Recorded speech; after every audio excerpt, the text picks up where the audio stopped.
Hi guys! It's a long weekend na naman, so it means camping time. We decided to go at Campwell Riverside Valley in Tanay, Rizal. It's a 3-hour drive from Bulacan, so we decided to have stopover muna and natsyempohan namin ang Sea of Clouds. Nag-breakfast na rin kami para set up na lang kami pagdating doon.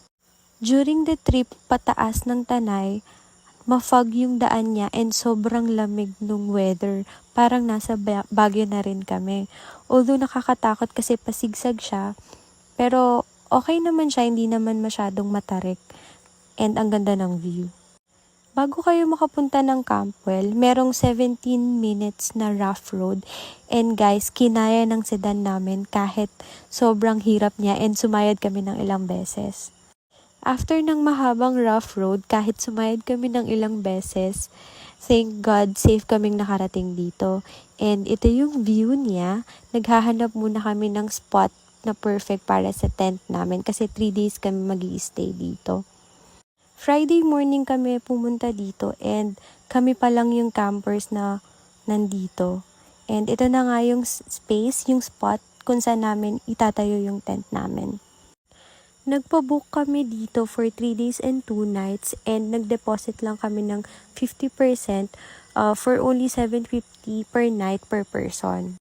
For more info, pwede nyo silang i-message sa kanilang Facebook page and very accommodating sila. Manual pump muna tayo ng airbed natin at saka ng nature hike pillow. For 2 nights, ito yung bed natin. Tulog time muna kasi galing ako sa night shift, diretso agad kami ng biyahe. Upon check-in, o-offeran ka nila ng only buko for free, kaya sulit na sulit yung stay namin dito. Ito na yung setup namin, ito yung kitchen and yung tent namin. Ayun yung car, dun siya nakapark. And the view, very amazing. Ang ganda sobra. Since walang kuryente dito, very useful tong pangmalakasan naming power bank. Syempre kasama pa rin ang mga dogs.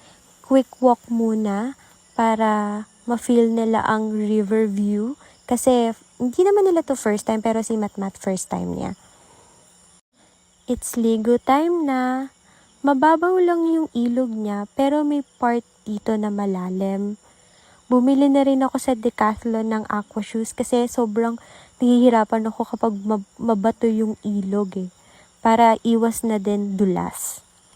Inaalaw nila na mag-tent mismo dun sa tabi ng river kapag hindi maulan yung season. Pero since maulan tayo ngayon, dun na lang kami sa taas.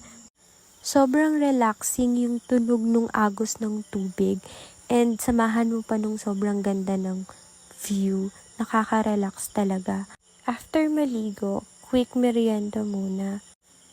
Para sa akin, Gluta-Lipo muna. And then, para sa kasama ko, brewed coffee. For dinner, nag-ihaw muna kami ng chicken inasal.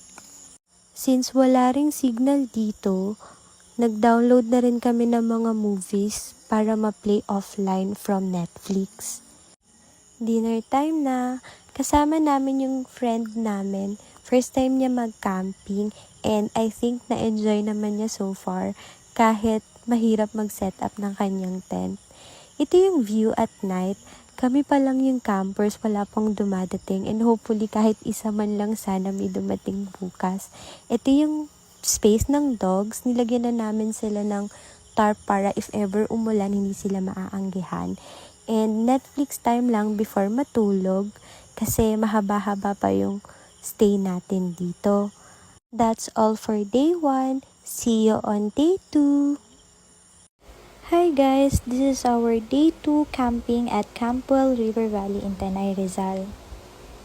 Umuulan dito on our second day but we managed to have a quick dip sa river nila with the dogs. Since walang internet and kuryente dito, naglaro na lang muna kami ng badminton pampalipas ng oras under the rain.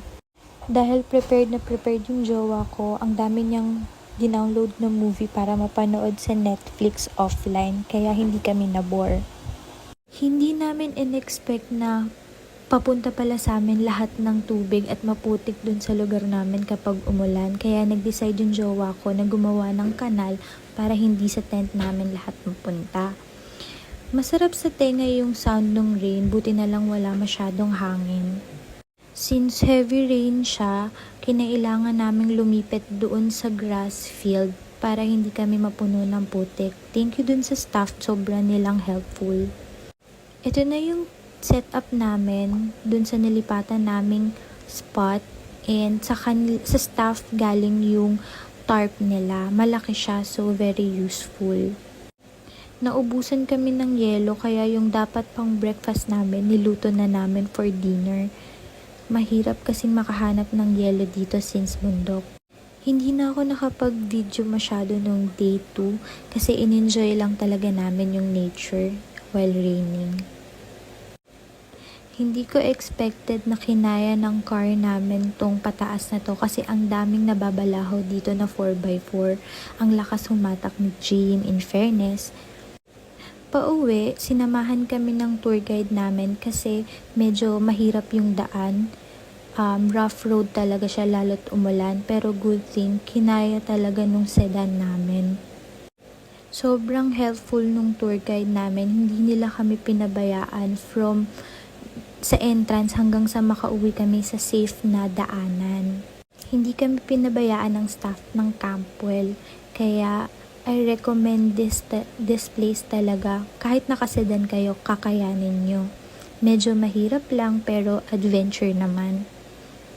Pababa ng Marilaki Highway, ito yung view namin. Hindi siya umuulan pero sobrang foggy. Ang lamig, zero visibility siya, para kang nasa Baguio. Yun lang guys. Thank you for watching. See you on our next camping.